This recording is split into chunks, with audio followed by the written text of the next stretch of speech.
আজকে আমরা 2022 প্রাথমিক টেট পাস জলপাইগুড়ি জেলা থেকে ডিপিএসসি অভিযানে সকলেই অংশগ্রহণ করেছিলাম।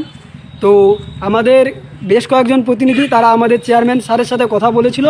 তো তারা কি বার্তা পেল এবং আমাদের উদ্দেশ্যে কি বিষয় সেটা আমাদের সামনে তুলে ধরবে, বলবে আমাদের। হ্যাঁ, আজকে আমরা প্রত্যেকেই জানি যে আমরা 11 তারিখের আন্দোলনের পরে সব জেলায় আমরা ডিপিএসসি অভিযানে যাচ্ছি। আজকে আমাদের জলপাইগুড়ি জেলা আমরা এসেছি এবং দীর্ঘক্ষণ ওয়েট করার পরে আমরা চেয়ারম্যান সাহেবের সঙ্গে কথা বলার সুযোগ পেলাম। উনি খুবই ভালো আমাদের সঙ্গে কথা বলেছেন।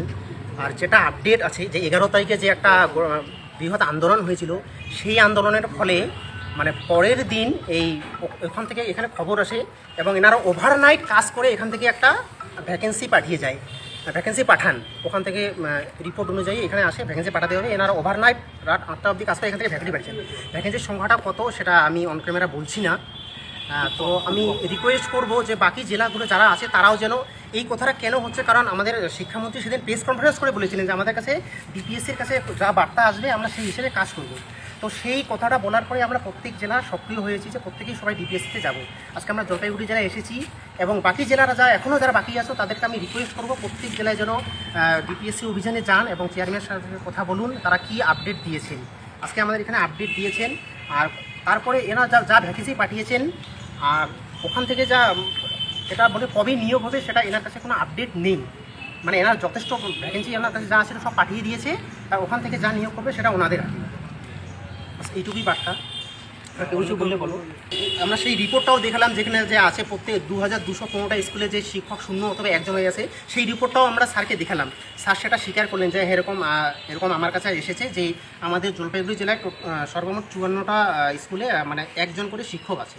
সেই বার্তাটা আমি স্যারকে দিলাম। স্যার সেটা অ্যাকসেপ্ট করলেন যে হ্যাঁ এরকম আছে, সেটা মেরামতের জন্য কাজ চলছে।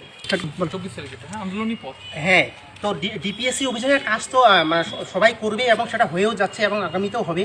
তো এবার মূল কথা হলো যে 24 তারিখে যে আন্দোলনের ডাক দিয়েছে, আমরা যে এত কিছু এই দীর্ঘ যে একটা পথ, ম্যারাথনের একটা পথ, এটা হচ্ছে 100 কিলোমিটার একটা ম্যারাথন, আমরা 90 কিলোমিটার কমপ্লিট করে ফেলেছি, আর একটু বাকি আছে। সেটা আন্দোলনের জন্যই হয়েছে, অন্য কিছুর জন্য হয়নি। এই আন্দোলন 11 তারিখের আন্দোলন যদি না হতো তাহলে ভ্যাকেন্সি পাঠানো হতো না। তো এই আন্দোলনের পূজার আগে লাস্ট একটা আন্দোলন 24 তারিখ আমরা উত্তরবঙ্গ থেকেও যথেষ্ট পরিমাণ যাব, চেষ্টা করব এবং পার্শ্ববর্তী জেলাগুলো তো সবাই আসবেই। এই আন্দোলনেই আমাদের প্রথম আন্দোলন দিয়েই আমরা শুরু হয়েছে, আন্দোলন দিয়েই শেষ হবে।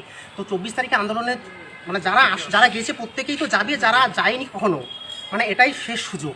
তাদেরকে রিকোয়েস্ট করবো যেন সবাই আন্দোলনে আসে। দক্ষিণবঙ্গের সবাইকে আসতে, দক্ষিণবঙ্গে সবাই যাবে এবং উত্তরবঙ্গে যথেষ্ট পরিমাণ যাবে। আর যদি কেউ কিছু বলবা বললে বলো ভাই, বলো।